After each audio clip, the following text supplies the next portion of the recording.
So how did you end up acting? You had so much going for you. Yeah, but acting at the end of the day is the thing that I do, the thing that makes me happy, be it live acting or voice acting, something, it doesn't matter. As long as there's acting involved, I'm in. I've not tried porn yet. I think I should clarify that. I think many, like when people ask me. So yeah, but what within reason, when there's acting involved, I'm in. I've done some improv in the past.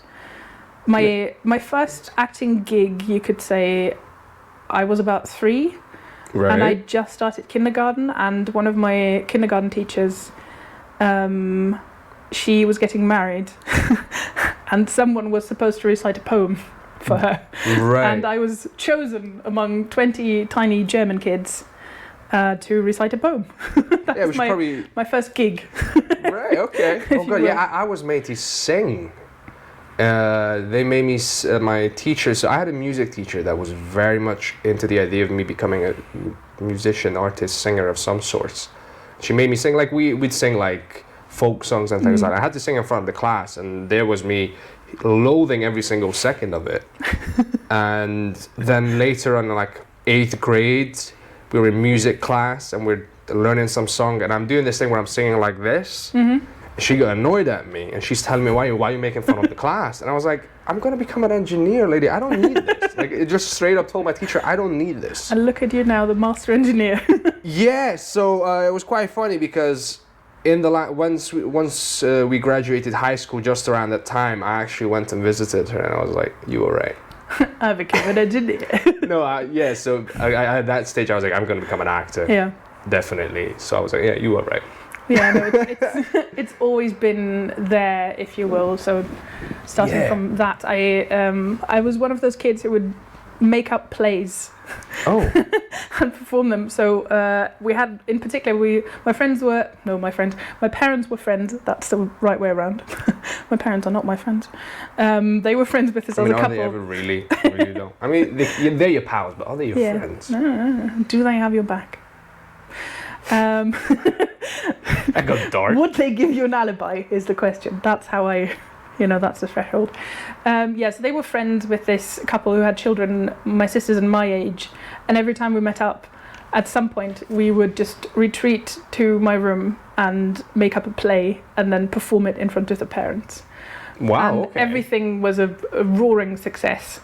I don't remember what it was about, but it was something to do with cheese, which is still occasionally quoted in our household. The cheese I don't remember anything about it, but there was something about cheese, and it had a moral. There was always some. Please tell me there's like a trilogy of like. I honestly don't know. Camembert, I wish Gouda, and then. I don't remember anything about it, but we still refer to the cheese moral or something. Or I think the cheese cheddar lesson. was the strongest out of the trilogy, I think. Cheddar is one of my favourite cheeses, yeah. Wow. Okay. Yeah, so we did that. And we would record audio plays with our beautiful cassette recorder. And my dad had this, one of these keyboard synth thingies back from the 80s. You can let that one go. I don't mind if it shows awkward. I'm very fidgety. Okay. It gives me the feeling of holding on to something because I'm so awkward. Take it away. So we would do audio plays with sound effects from the synth and stuff. For example, I recently found a cassette just full of, we called it the Scary Forest, just full of sound effects from Scary Forest. I was like 5, so it's basically just me and my best friend and a recorder and a tambourine going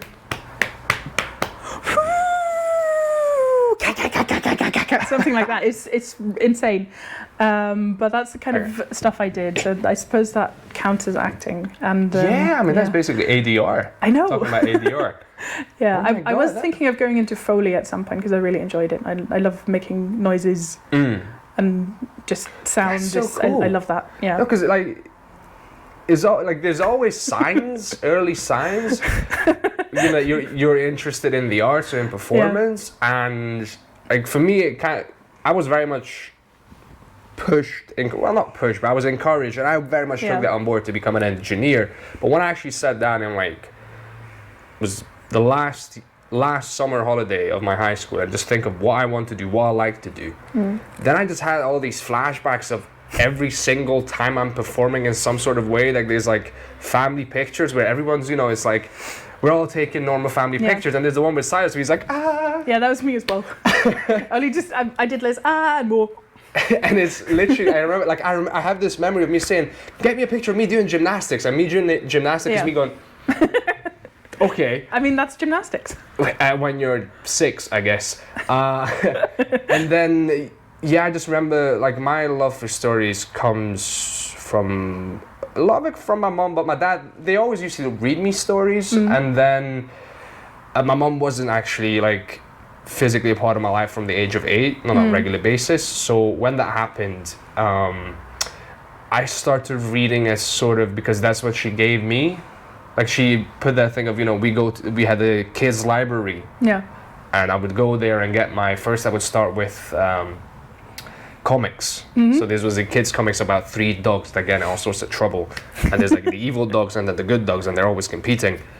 And then, it was called Buto Seti Tachi. Like I have it in my mind, still ingrained. And then that sort of became more and more novels. And then my dad, because he was very aware of me not having my mom present, he was like, I need to do something to cheer this kid up.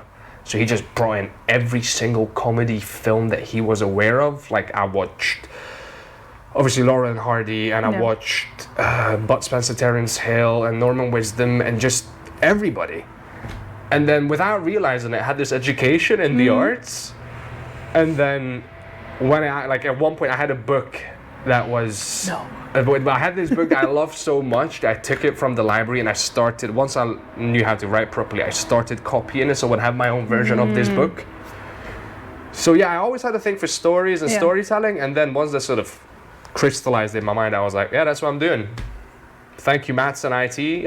I'm an engineer no more. Here I am. No, I like that.